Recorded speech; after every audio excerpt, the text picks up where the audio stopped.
Hi, and thanks for joining us. President Trump is adamant that Iran cannot have a nuclear weapon, but exactly how he pulls that off is still an open question. The president held a cabinet meeting at the White House today where he touched on a wide range of topics. But of course, the headline was, Iran. And he said talks with the regime are still happening, but is leaving the door open to resume fighting if necessary. They want very much to make a deal. So far, they haven't gotten there. We're not satisfied with it, but we will be. We will be either that or we'll have to just finish the job. They're negotiating on fumes, but we'll see what happens. The president said he doesn't feel pressure to strike a deal before voters head to the polls in November for the midterms. They thought they were going to outweight me, we'll outweight him. He's got the midterms. I don't care about the midterms. People understand it. They know that, very simple, Iran cannot have a nuclear weapon. We have team coverage. CBS News correspondent Natalie is at the White House. CBS News senior national security correspondent Charlie D'Agata is at our Washington, D.C. bureau. So, Natalie, let's start with you. What does the president need to see in a deal with Iran in order to be satisfied?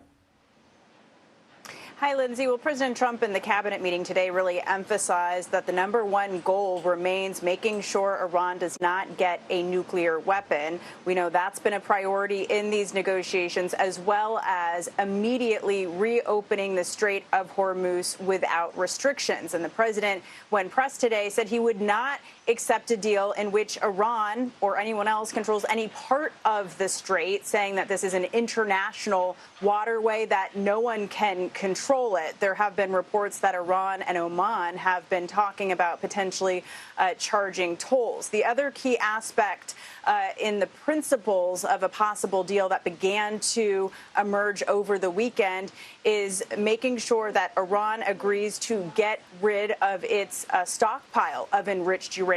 The president asked today by reporters, would he be comfortable with, say, Russia or China getting that enriched uranium, given Iran's relationship with those countries? And he said no.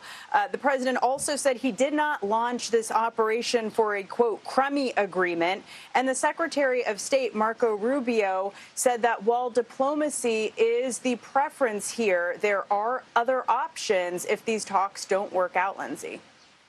How is the president responding to voters' concerns?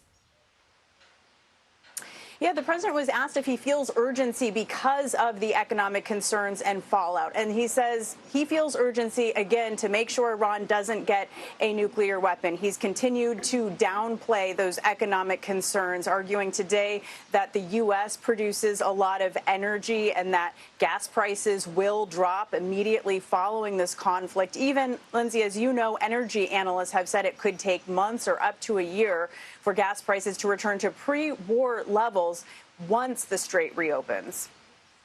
Natalie Brand, thank you. Let's go now to CBS News senior national security correspondent Charlie D'Agata. So the president said today, Charlie, he may resume strikes on Iran to, quote, finish it. What options does he have? Multiple options, Lindsay. Natalie just talked about reopening the Strait of Hormuz. That could be done by force, and that is part of what the U.S. military calls a strike package, right? So taking out targets and trying to reopen that by force, that is not going to be easy. In addition, they have target proposals of taking out some of Iran's energy infrastructure and energy grid and going after what might be called civilian targets, bridges, electricity, water, et cetera, in order to make the Iranians suffer. We have to also continue to remind our viewers, this wouldn't just be U.S., Iran. Israel would be part of this more likely than not if this were to restart the hostilities.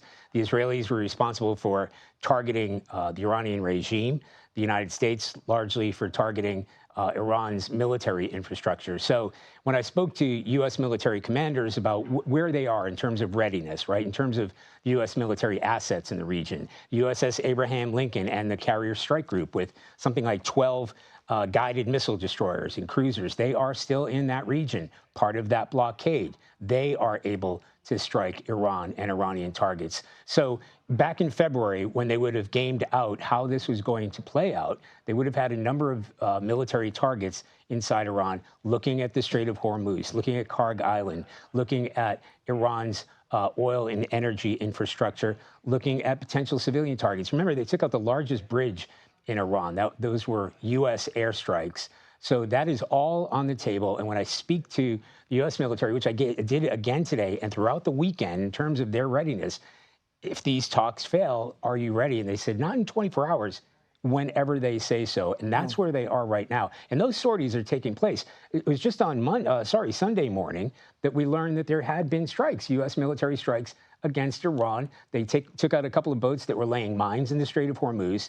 And when the aircraft went in to take out those boats, there are 2 Iranian boats, they were targeted, at least they got a signal from missile launchers, and they struck those too. So the ceasefire is in place, but there have been these sort of breaches in the ceasefire, if you will, in the past few weeks. Okay, Charlie D'Agata, thank you.